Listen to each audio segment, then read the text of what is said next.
Hey everyone, welcome to this explainer. Okay, let's just dive right in, because today we are tearing down a massive financial myth. We're going to take a really close look into why simply earning a higher salary isn't the magic ticket to financial freedom that, we've all been led to believe.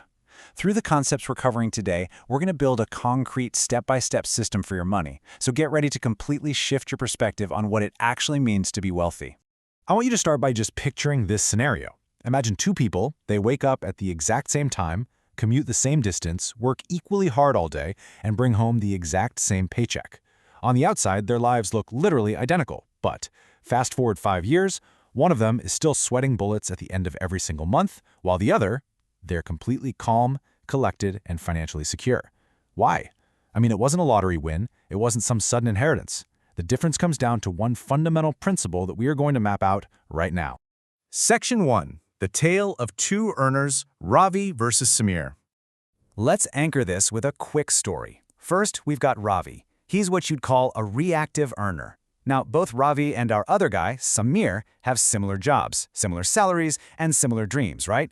They both want a nice house, security for their families, and peace of mind. But Ravi's entire strategy, it hinges on just hoping for more. His mindset is basically, if only my income increases, my life is set. But then there's Samir. He's a proactive wealth builder. He asks a totally different set of questions, like, where is my money actually going, and what is staying for my future? It sounds incredibly simple, I know, but asking the right questions about how money flows through your life, that fundamentally alters your financial trajectory. Samir isn't just judging his money, he is actively observing it. Section 2. Income versus wealth, the leaky tank. Before we go any further, just take a second and consider your own financial setup. Which mindset do you actually relate to more? Are you kind of waiting for a raise to save you, or are you tracking what's staying behind? Let's break down the absolute difference between these two things.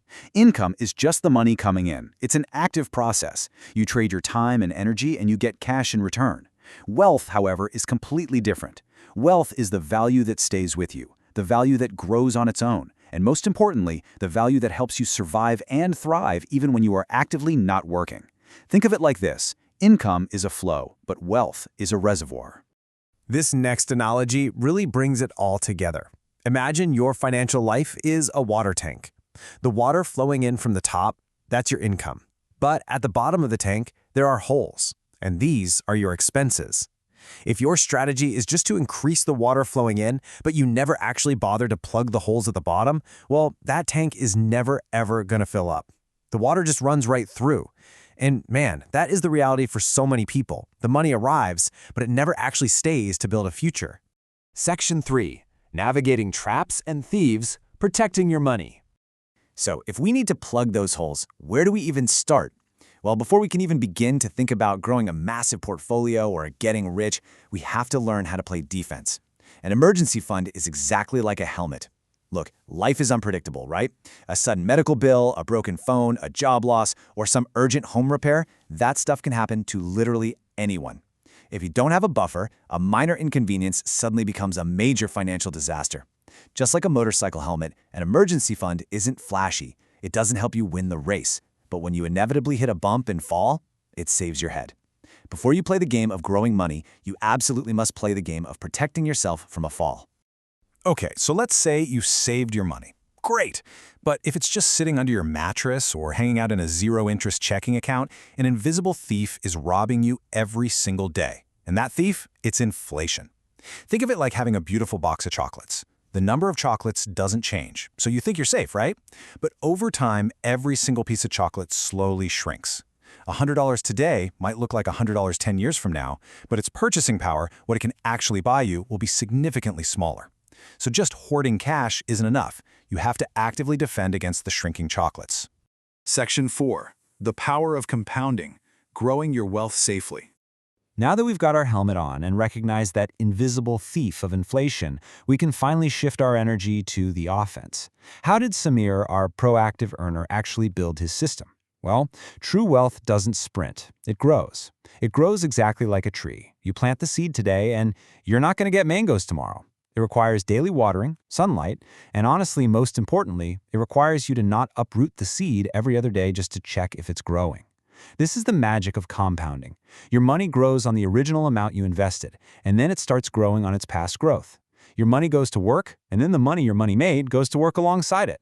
A slow start is incredibly powerful if you just have the patience to let the tree grow. But remember, every seed requires different soil. What works for your neighbor might not work for you at all. So here are the smart investing rules we pulled straight from our source material. First, you've got to align your investments with your specific goals, like when do you actually need this money? Second, understand your personal risk tolerance. How much fluctuation can you really stomach without panicking? And third, the golden rule: diversify. Do not put all your eggs in one basket. If all your money is in one place and that place shakes, your entire financial balance falls. Smart investors don't just chase returns, they carefully, deliberately manage risk. Section 5. The Trap of Lifestyle Creep. Earning more, saving the same. Okay, we've covered defense, and we've covered offense, but there is a massive trap waiting for people who finally start seeing some success. It's the silent wealth killer known as lifestyle creep. Picture this. Robbie gets a raise. He's thrilled. He naturally thinks, hey, I work hard, I deserve an upgrade. So he buys a nicer phone, eats at fancier restaurants, maybe upgrades his car. His salary goes way up, but his expenses, they rise right alongside it. The result is that his savings stay completely flat. The entire pay raise gets instantly swallowed up by lifestyle upgrades. 5 years later, despite making way more money, Robbie is still totally stressed out because his whole machine relies entirely on that very next paycheck arriving on time. Section 6. Your blueprint for wealth: taking control. Samir avoided that exact trap by upgrading his system instead of his lifestyle. To make those boring but correct choices that Samir made, we first need to redefine what wealth actually looks like. I mean, it is rarely that flashy movie version with private jets and yachts. True wealth provides margin and breathing space. It means the end of the month doesn't terrify you. It means when a sudden bill arrives, there's no panic.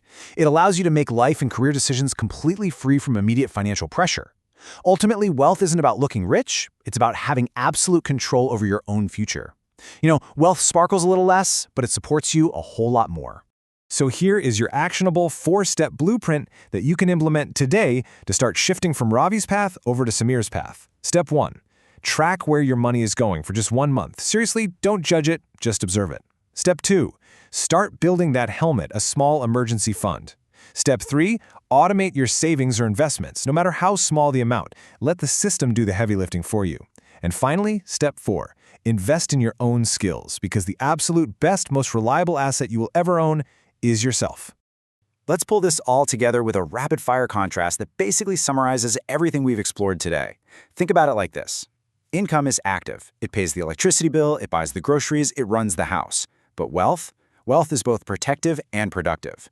Wealth is what actually builds the future. You absolutely need the first one to survive today, but you absolutely must build the second one if you want to thrive tomorrow. And that brings us to our final defining question. You really have to ask yourself, are you just trying to look rich today, upgrading your lifestyle with every extra dollar? Or are you making those small, seemingly boring, repetitive decisions that are actually making you stronger for tomorrow? Remember, a tree isn't grown in a single day, but if you never plant the seed, you are never going to get the shade. So take a hard look at your own financial tank, plug the leaks, plant your seeds, and start building your system today. Keep making those smart choices.